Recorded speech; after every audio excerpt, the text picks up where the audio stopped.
नमस्कार। डीएलएड प्रथम वर्ग विषय हमारा हिंदी भाषा शिक्षण पढ़ था। आज हम अपने दोहरान कार्य के अंतर्गत लेंगे मौखिक अभिव्यक्ति के पहलुओं को समझना। मौखिक अभिव्यक्ति मतलब मौखिक रूप में विचारों को व्यक्त करना। अब इसको जो विभिन्न पहलू या सोपान कह सकते हैं या चरण कह सकते हैं। अब जो मौखिक रूप में अभिव्यक्त किया जाता है तो किन किन पहलुओं को जानना बहुत ही आवश्यक है, किन किन चीजों को समझना बहुत ही जरूरी है, क्योंकि अगर मौखिक रूप में अभिव्यक्त किया जा रहा है तो इन बातों को ध्यान में नहीं रखा जाएगा तब तक हम सही प्रकार की मौखिक रूप में सही प्रकार की अभिव्यक्ति नहीं कर सकेंगे। तो आइए हम लोग जानते हैं दोहरान कार्य के अंतर्गत मौखिक रूप में जो अभिव्यक्ति के पहलू पहला है अनुभव विस्तार।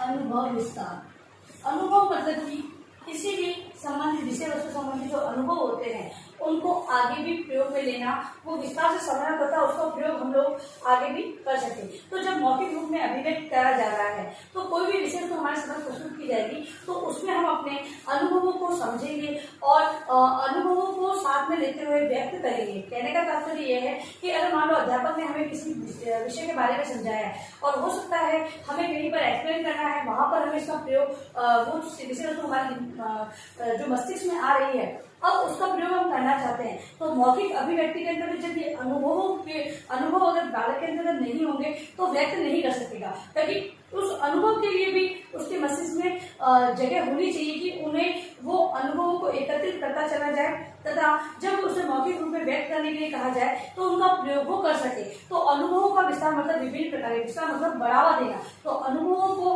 बढ़ावा देने से तात्पर्य यह है कि अपने मस्तिष्क के अंतर्गत उन अनुभवों को ग्रहण करना ताकि जब मौखिक रूप में अभिव्यक्त किया जा सके या किया जाए तब इन अनुभवों को हम लोग उपयोग में ले सके। इसलिए अनुभव का विस्तार होना बहुत ही आवश्यक है।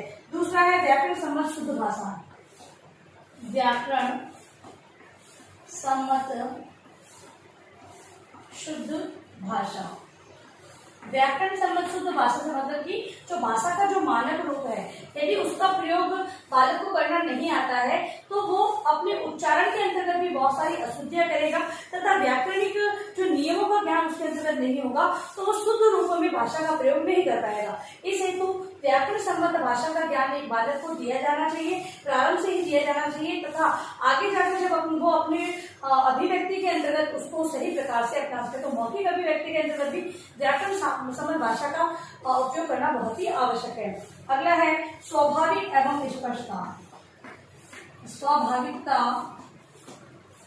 एवं स्पष्टता।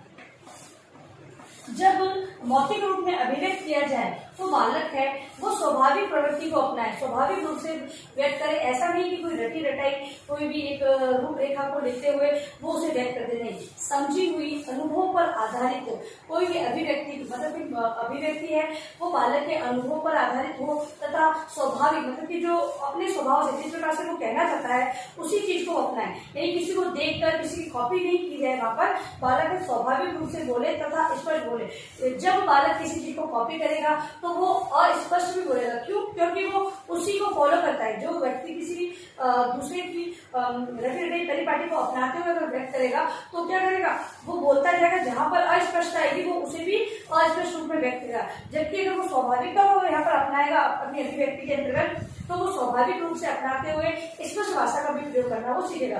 तो एक स्वाभाविकता और स्पष्टता को अपनाना बहुत ही आवश्यक माना गया है। फिर है विचार में क्रमबद्धता। विचार में क्रमबद्धता। और जब स्वाभाविकता को अपनाएंगे तो अपने अनुसार अपने विचारों को वो व्यक्त करते रहते जाएंगे। लेकिन यहाँ पर ये ध्यान रखना है कि जो विचार व्यक्त किए जा रहे हैं वो क्रमिक रूप से हो। ऐसा नहीं कि जो चीज पहले बोलनी वो चीज बाद में बोली जाए और जो चीज बाद में बोलनी वो पहले बोली जाए। इससे क्या होगा कि सुनने वाला है उस पर उसका प्रभाव कम पड़ेगा। तो मौखिक रूप में अभिव्यक्त करने के लिए विचारों की क्रमबद्धता को भी बहुत ही ध्यान में रखना चाहिए। फिर है सशक्तता।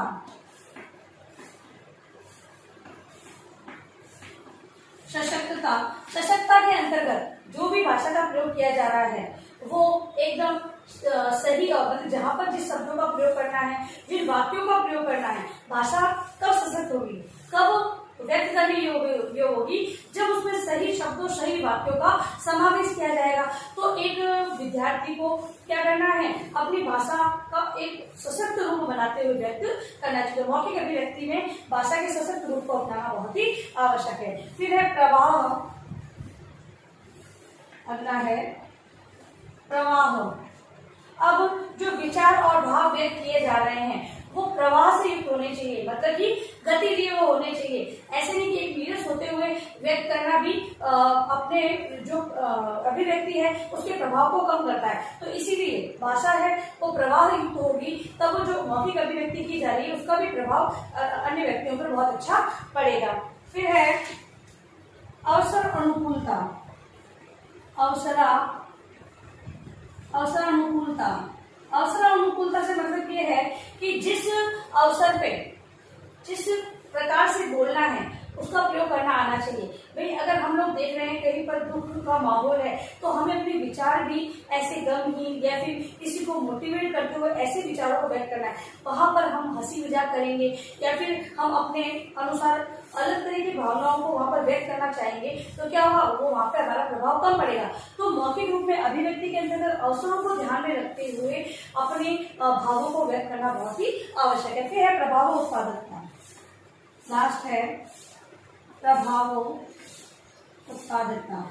प्रभाव उत्पादकता मतलब कि जब भी मौखिक रूप से विचारों को व्यक्त किया जाए तो वो प्रभावपूर्ण हो। तो प्रभावपूर्ण कब लगेंगे, जब हम सही प्रकार से उन्हें व्यक्त करेंगे। कहने का मतलब कहानी को कहानी की तरीके से बोलना, नाटक को नाटक की तरह प्रस्तुत करना। अगर कविता है तो कविता का पाठ कविता के तरीके से करना, तभी वो प्रभावी रहेगी। हम पाठ को कविता की तरह से पढ़ेंगे तो कम प्रभावी रहेगा, और अगर हम कविता को पाठ की तरह से पढ़ेंगे तब भी वो प्रभाव कम डालेगी। ठीक है, तो इस प्रकार से हमें इन पहलुओं को समझना बहुत ही आवश्यक होता है जब हम मौखिक रूप में अभिव्यक्त कर रहे हैं। बालकों को भी इसकी समझ विकसित कराना आपको बहुत ही जरूरी है। बालकों के अंदर ये सारी चीजें आप क्लियर करते चले जाएंगे तब वो आगे जाकर बालक है वो पठन से संबंधित सारी क्रियाओं को पूरा कर सकेगा। अब देखिए गृह कार्य प्रश्न आपका गृह कार्य है मौखिक अभिव्यक्ति के पहलुओं को समझाइए। मौखिक अभिव्यक्ति के जो पहलू आपने आज समझे हैं उनको अपने गृह कार्य प्रश्न के रूप में आप लेकर आएंगे, और अंत में इस महामारी के दौर में कम से कम आवश्यक कार्य होने पर बाहर निकलते 3 बातों का विशेष ध्यान रखें। मास्क लगाए, सोशल डिस्टेंस में और हाथों को वापस सैनिटाइज करते हैं। सोशल ध्यान रखें।